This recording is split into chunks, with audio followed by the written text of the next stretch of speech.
വിമാന ദുരന്തത്തിൽ മരിച്ച രഞ്ജിതയെ ജാതീയമായി അപമാനിച്ച ഡെപ്യൂട്ടി തഹസിൽദാർക്ക് സസ്പെൻഷൻ. കാസർഗോഡ് വെള്ളരിക്കുണ്ട് താലൂക്കിലെ എ പവിത്രനെയാണ് സസ്പെൻഡ് ചെയ്തത്. ഫേസ്ബുക്ക് പോസ്റ്റ് വഴി അപമാനിച്ചതിൽ റവന്യൂ മന്ത്രിയുടേതാണ് നടപടി. ഹീനമായ നടപടിയാണ് ഡെപ്യൂട്ടി തഹസിൽദാരുടെ ഭാഗത്തുനിന്നും ഉണ്ടായതെന്ന് മന്ത്രി പ്രതികരിച്ചു. ഷെഫിക് നസറുള്ള വിവരങ്ങൾ നൽകും. ഷെഫിക, തഹസിൽദാരുടെ കമന്റ്, ഫേസ്ബുക്ക് കമന്റ് വിവാദമായതിന് പിന്നാലെയാണോ ഇപ്പോൾ സസ്പെൻഷൻ?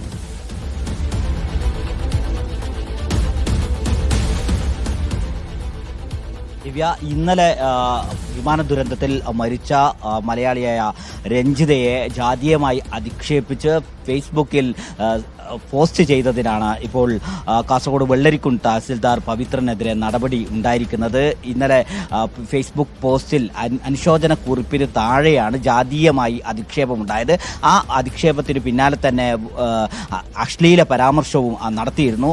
ഹീനമായ നടപടി എന്ന് വ്യാപകമായ ആരോപണം ഉന്നയിച്ചിരുന്നു. ക്രിമിനൽ നടപടി അടക്കം ഇദ്ദേഹത്തിനെതിരെ എടുക്കണം എന്ന ആവശ്യവും ഉന്നയിച്ചിരുന്നു. അതിന് പിന്നാലെയാണ് റവന്യൂ മന്ത്രിയുടെ നിർദ്ദേശപ്രകാരം ഇപ്പോൾ ജില്ലാ കളക്ടർ സസ്പെൻഡ് ചെയ്തിരിക്കുന്നത്. നേരത്തെയും സമാനമായ സ്വഭാവത്തിൽ അധിക്ഷേപം നടത്തിയതിന് സസ്പെൻഷനിലായ വ്യക്തിയാണ് ഈ പവിത്രൻ.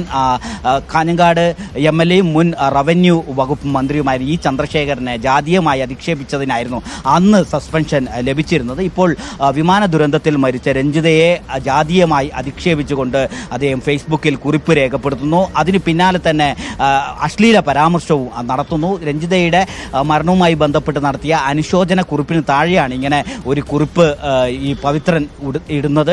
പവിത്രൻ വെള്ളരിക്കുണ്ട് തഹസിൽദാറാണ്. തഹസിൽദാർ ഇപ്പോൾ രണ്ടാമത് സസ്പെൻഷനിൽ കൂടി ആയിരിക്കും. നേരത്തെയും സമാനമായ സ്വഭാവത്തിൽ ജാതീയമായ അധിക്ഷേപം നടത്തിയതിന് തന്നെയാണ് അന്നും സസ്പെൻഷൻ നേരിടേണ്ടി വന്നത്. അന്ന് റവന്യൂ മന്ത്രിയായിരുന്ന ഇ ചന്ദ്രശേഖരന് നേരെയാണ് ജാതീയമായ അധിക്ഷേപം നടത്തിയത് എങ്കിൽ ഇന്ന് വിമാന ദുരന്തത്തിൽ കേരളം തന്നെ വലിയ ഞെട്ടലോടെ ദുഃഖത്തോടെ ഉള്ള സമയത്ത് അതിൽ കൊല്ലപ്പെട്ട രഞ്ജിതയെ അപമാനിക്കുന്ന സ്വഭാവത്തിൽ, ജാതീയമായി ആക്ഷേപിക്കുന്ന സ്വഭാവത്തിൽ, അതുപോലെ തന്നെ അശ്ലീലമായ പരാമർശം നടത്തിക്കൊണ്ടുള്ള ഒരു ഫേസ്ബുക്ക് കുറിപ്പാണ് രേഖപ്പെടുത്തിയത്. അതിനാണ് ഇപ്പോൾ പവിത്രന് നേരെ ജില്ലാ കളക്ടർ സസ്പെൻഷൻ ഉത്തരവ് പുറപ്പെടുവിച്ചിരിക്കുന്നത്.